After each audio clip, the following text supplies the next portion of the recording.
My name is Ronika Jacobs, and you found my podcast, Strive for More, Your Best Life Now. While there are hundreds of thousands of podcasts out there, you've taken the time out to listen to this one. So for that, I would like to say thank you. So without any further delay, let's get to it. Let's strive for more.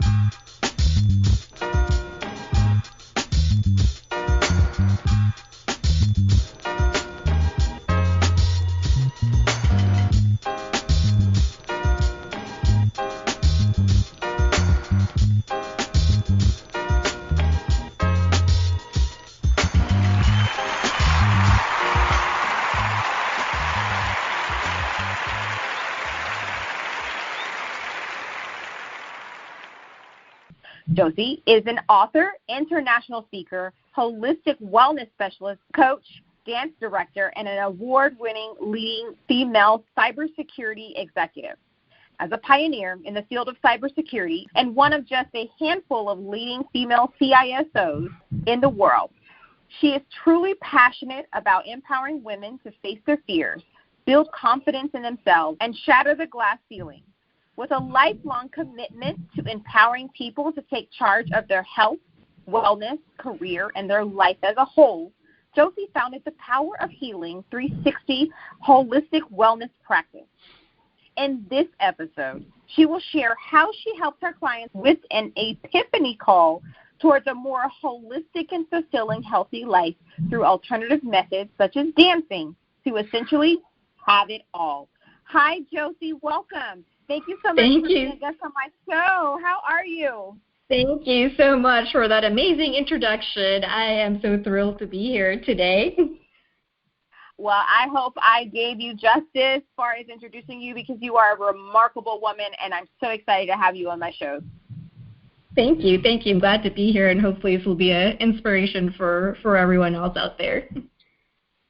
Oh, I know. I already know it is. You are an inspiration to me. As I was doing research for your episode, I just really thought, wow, this is remarkable. And I just was like, I can't wait to interview her. All right. So you speak about people living a more holistic life. What does that look like? So I really believe that everything happens for you for a reason. And I know that sounds pretty woo-woo and out there sometimes, especially if you're not going through or if you're going through a rough patch, and I sure have a slew of rough patches in my own life, but when I look back in hindsight and start connecting the dots, I wouldn't be here today if it weren't for the rough patches and if it weren't for all the situations that we sometimes feel like it's just negative things happening to us instead of for us. And it's really not running away from them. So I teach people how to use the power of chaos to actually become a catalyst for their growth and elevating themselves in a holistic way and not running away from it. That's awesome. So you have a unique story that led you to explore living a more holistic life. Can you please share that with my listeners? Sure. So about 3.5 years ago, I had my third baby, and what I thought was going to be the best time of my life. This is, all my dreams coming true, where I've always wanted 3 kids, and I had a great job. I had 2 dogs. I was living in a beautiful area in Virginia, and this is all just part of my dream. And yes, the baby was born, and everything was fine with the baby. But unfortunately, no one could have predicted that I would be given 6 weeks to live because of a negligent OB who made a ton of mistakes doing my C-section. Now, granted that it was my third C-section, and I really thought I had it all under control, and I had it all planned out, what I was going to do, and when I was going to go back to work, and how I was going to, recover even faster this time. I think it was just a test from the universe. You can never really have control over everything. So basically, long story short, I ended up with about a 15-inch incision, multiple hernias. My abdominal layers weren't patched well together. I had abdominal muscle separation. So long story short, I could not I was basically in excruciating pain from literally from the neck down and bedridden for almost a year. And within that year, I was given at the 5th month mark when we finally caught up with the OB because she was missing in action for a while there. I was told by multiple surgeons that unless I got a slew of additional surgeries, that this was going to be a life-threatening situation, and I have about 6 weeks. And really, at that time, all I knew was that my body was just not in any sort of state for anything at that point, let alone surgeries. Wow, I really hate to hear that happen to you. So once that happened, what was the next step that you took? So I kind of made a decision for myself, and something told me that there has to be another way. So I started looking for holistic, natural modalities and techniques out there, and within 6 weeks, I actually was able to get past the life and death mark, which then set me on a journey to completely heal myself, which took about 2.5 years or so. So it was not a piece of cake or, didn't happen overnight, but it was honestly the best thing that could have ever happened to me. I just met so many wonderful people, practitioners, even functional natural doctors, and everyone came together that had this huge support system and just the integration of all of these modalities. 2.5 years later, I was 100% better, and not just 100%. I was probably even much better shape mentally, emotionally, physically, and spiritually than I've ever been in my life. And so I couldn't stop there. Like, I had to bring this to the rest of the world, and especially being in cyber and technology. This sounds so far-fetched in that world, but I knew they're the ones that really need it the most because, being in technology and cyber, you're just really, mental health and mindset is everything. And there's just so much stress and pressure in leadership positions and that kind of role. So I actually started learning, getting really trained on a lot of these modalities myself. I actually came up with my own way of doing things. So I formed a program, truly a transformational program. And what I really focused on was bringing these modalities to the workplace setting in an easily digestible way. I can't imagine going to a chief technology officer and say, hey, do you want to try some energy healing? Probably wouldn't go too far. So what exactly is the life balance? How do people strive for that? For what I believe is that you bring the whole person to work. And you bring the whole person to your home and to the rest of your life. There really isn't such a thing as leave your home life at home and leave your work life at work. It's all part of you. It's impossible for you to just leave parts of you in different places. Like you're one person. That's what you can do is focus on you as an entire being. And that's where the mental state really comes into perspective.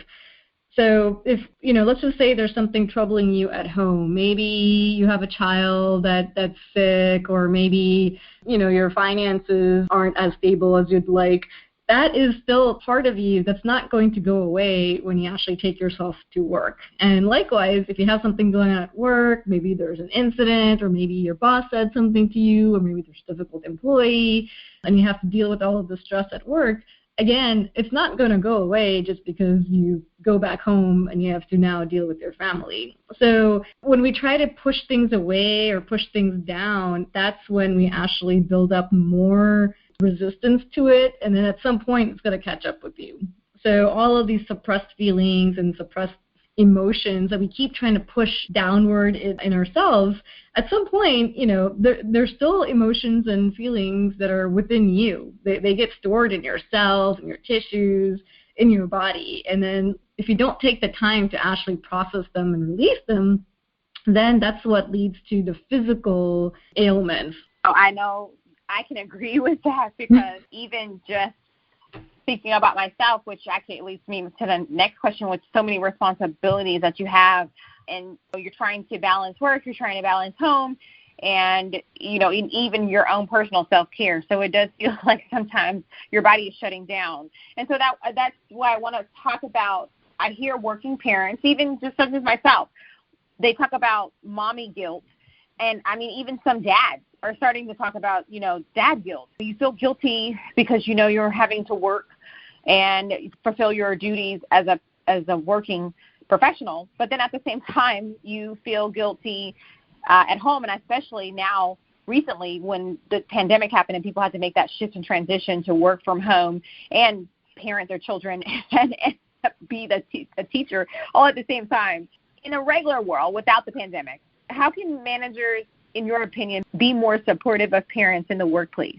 Sure. So, they always say it takes one to know one, and I've experienced that myself, like where if you're working for someone, a supervisor or boss that is not a parent themselves, it might be hard for them to understand the requirements that parents face. But that being said, there's one thing that leadership sometimes tends to lack, in that they're always looking for what's best for the organization. That can be taken different ways, but as an employee, so I'm a manager, leader myself, and an employee. Most people are, right? You're always working for someone, and you might have people working for you as well. And what I always look for is, well, what's best for the organization does not necessarily mean that the person just has to think about work all the time.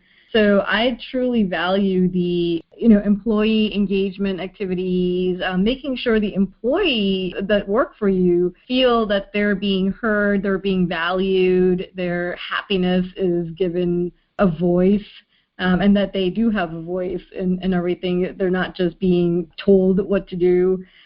Feel afraid to truly stay because you don't know, are they asking me because they really want to know, or should I just say fine, whatever, because they're just asking just to make conversation, I should keep it moving? Yeah, that's a great question. So that really depends on how much rapport have you built up with your staff. And a lot of leaders or managers feel like their employees should prove to them, but they don't feel like they have to prove anything to their employees. And I'm not saying they have to prove themselves to their employees, but they do have to build up trust in their staff the same way that they expect their staff to want to have their staff build up their own trust for you to trust them. So I am very candid. I would love to get their feedback on, even how I'm doing as a leader. So I've been known to send out surveys to my teams on hey, how do you think I'm doing as your leader? Because, I need to be able to walk my own talk, and just me personally. So I'm not going to tell you to do something that I wouldn't do myself. And if I'm asking you something, that's because I do care. But I feel like I don't have to actually prove anything, because I've already shown them that, I care about them as a whole being, not just about the work that they do. I'm not just going to keep focusing on the work, because the work will come if they're truly happy and excited to be there. No, that makes sense. So you say you can use your life chaos to become your superpower, I believe. So how does that work? How do you use kids? Because I know for me, sometimes chaos can actually, propel me, but I guess I hadn't really thought about how or what specifically am I doing for that, because I do know that I would like to minimize the amount of chaos that I may have in my life. So how do you use it as your superpower? Sure. So you actually don't want to get rid of the chaos. But let me caveat that with, there are different types of chaos. So when I was going through my healing journey, what I noticed was the more often I try to push things away or try to get rid of it or ignore it or push it off, then the more of it will basically come back to me, just hairier, scarier, and nastier. And so what I started doing was really started identifying different types of chaos. So I call them the good, the bad, and the ugly, just to keep it simple. The ugly is what I look at as tsunami chaos. So if you think of a tsunami, there's always a trigger. Something would have happened in the ocean, or there's an earthquake or something, and then it causes the ocean to act a little weird at first, and then it's going to come roaring through and, kind of crushing everything along its way. The same thing happens to us as human beings. So there's always a trigger, and the trigger is usually hitting something within you that you haven't resolved yet. So somebody says something, calls you a name, or says, something that makes you feel a negative emotion. The reason why you feel that negative emotion is because there's something within you that's unprocessed, unresolved, that you've been, that you kind of, push down there. Now that trigger is hitting a core, something to your core, and then you start acting a little weird. Maybe you can't tell that person back because maybe it's your boss and you don't feel comfortable in, saying how you really feel. So now you're pushing it even further down, or you're starting to act a little weird to others. Now, the second person that comes right in front of you, let's say your son or your daughter or your husband, and they say something, or maybe they don't even say anything, maybe they just come in front of you, you just come like roaring, against them, kind of using everything that had happened before, which really they're just innocent bystanders in this. And so that's what I call the tsunami chaos. The good thing is it sounds like a really hard thing to heal or to get rid of. But the good thing is there's a lot of supportive techniques and modalities out there to really help you with this. So, it's not that all is lost. And it's not that you have to do 45-minute meditations or go become a monk or anything like that either. There are tons and tons of tools and techniques for this type of chaos, which is a good part. Now, there's the bad chaos. And the bad chaos, to me, it's equivalent to riptides. So if you think of a riptide, this is kind of like the invisible forces. You can't really see a riptide, but once you're caught in it, then it's either going to pull you down or it's going to push you farther away. So the same thing happens in our life as well. And, just to make this really quick, so let's just say, use feng shui as an example. If you are seeking a soulmate or, a partner, and in your bedroom you have a picture of a lonely desert with a lonely tree on it, and you think it's like a beautiful picture. Yeah, the picture can be beautiful, but the energy that is bringing to you is one of loneliness. So it's actually invisible to you. The energy of the picture is actually attracting loneliness to you. But you might not know that unless you actually, have been told that by someone. So that's what's called the bad chaos. Now, the good thing about the bad chaos is that once you have someone that can point these things out for you, so again, all of this is covered in the programs that I teach. It's simple fixes, right? So just like that picture, okay, take the picture down, and instead of that picture, put a picture of like 2 lovebirds sitting on a tree, or a couple sitting on the ocean, something like that. And that immediately, the energy of that picture is going to attract that kind of energy to you. So it's just simple. It's a simple fix once you know what's affecting you, but it's just a question of knowing what's affecting you to begin with. The good chaos. There is good chaos, believe it or not. This is the type that you actually want to invite to yourself. This is a chaos where, I call it the surfer board chaos. So when you see a surfer, they're surfing along the waves, they're really excited, they have their adrenaline pumping, they feel like you're top of the world, but and you can see the shore, you're going in the right direction, and you're doing what you love, but there's always a sense of fear or anxiousness even inside a surfer, because you really don't know what's going to happen. Maybe you'll be pulled under by the wave. Maybe there's a shark somewhere. Maybe you'll flip over and not be able to get up in time. So you never really know 100% what's going to happen, but you feel like this is the way to go. And how does that relate to life or as a human? So this is a type like where if you have that dream and it seems a little scary at first, maybe you even feel a little unworthy sometimes, but if you just go after that dream and you get those opportunities that seem just a little outside of your comfort zone, you have your little bubble that you live in, And then this opportunity feels like, oh, like I've never done that before. I don't know if I can do it. And you start getting that nervous feeling, or you get a little bit of anxiousness or fear. But it's like the right thing to do. This will be a great opportunity. And, you got to allow that chaos to come in and then push past that comfort zone and push past that panic point. And then once that happens, you're in like this whole new world of opportunities. Wow. Now, EFT tapping. What does EFT stand for? And I mean, of course, how do you use that to help people with work-life balance? Sure. So EFT is emotional freedom technique. So it's just otherwise called a tapping technique. And this is the type of technique that will really help you with the ugly chaos. So these are, the way to describe it is there's millions of meridian lines that are running all over your body. And they actually culminate at specific points on your body, too, which is called the meridian points. Now, if you go to an acupuncturist or acupressure therapist, then they're either going to poke needles in those points or they're going to press really hard in those points.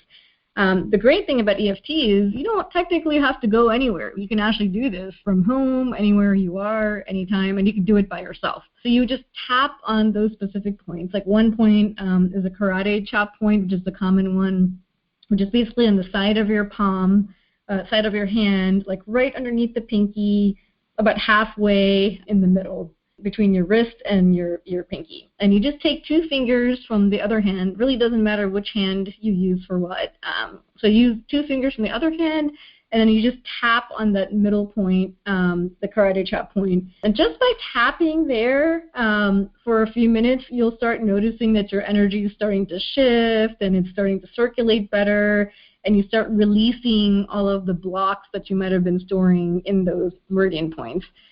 And of course, as with anything, the more often you do this, then the faster you can release the negative and bring in the positive. And little by little, you'll have very, very little negative left, and you'll have mostly, positive. So, at first it's going to take a little bit longer. Once you get used to it, it gets faster, and then pretty soon you'll just start tapping as soon as you can sense that trigger, because you don't want to wait for the tsunami effect, right? So now you'll actually start recognizing that trigger as soon as it comes, and then you can use EFT tapping and other techniques to kind of release the trigger sooner than later so it doesn't turn into a tsunami. Wow, man. Jothi, you so much information, and I have really enjoyed this conversation, you sharing your knowledge with my listeners. I have one last question for you, and it kind of doesn't really have anything to do with what we've been talking about. And so my question to you is, if money wasn't a factor, what would your dream vacation be? My dream vacation would be going to the Maldives and eating at one of those underwater restaurants that I've seen in some magazines, and it's been on my bucket list since then. That sounds amazing. I look into that as well, because I love the beach. I love the water. So that sounds really interesting. Well, thank you so much for your time. I really appreciate you. Can you take the time to let everyone know how they can seek out your services to help them with healthy work-life balance as well? Sure. Yeah, it's just my website, www.jothidugar.com. This is JOTHIDUGAR.com. And there will be a button there to book an epiphany call. So during the call itself, we'll be able to go deep and find out what is blocking you. And we can go over different programs that I offer at the individual level, also at the corporate level. And I can guarantee that you will get an epiphany just by the call itself. Awesome. Any last words of encouragement for the listeners as they strive for more? Yeah, just don't be afraid of that chaos. Chaos is your best friend. This is going to follow you around, so and it loves you, so you might as well love it back.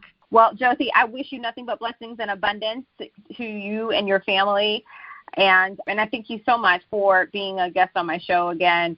Please take care. Thank you so much for having me. Thank you so much for listening to this episode of my podcast. I know it can be difficult to have a healthy work-life balance, but As long as you participate in self-care and you just recognize how to not fill up your plate, then you will achieve all of your goals and desires. My name is Ronika Jacobs. Make sure you follow me on Facebook, Strive for More podcast show, or find me on LinkedIn. Search Ronika Jacobs and hit connect. Continue to strive for more and live your best life now. See you in the next episode.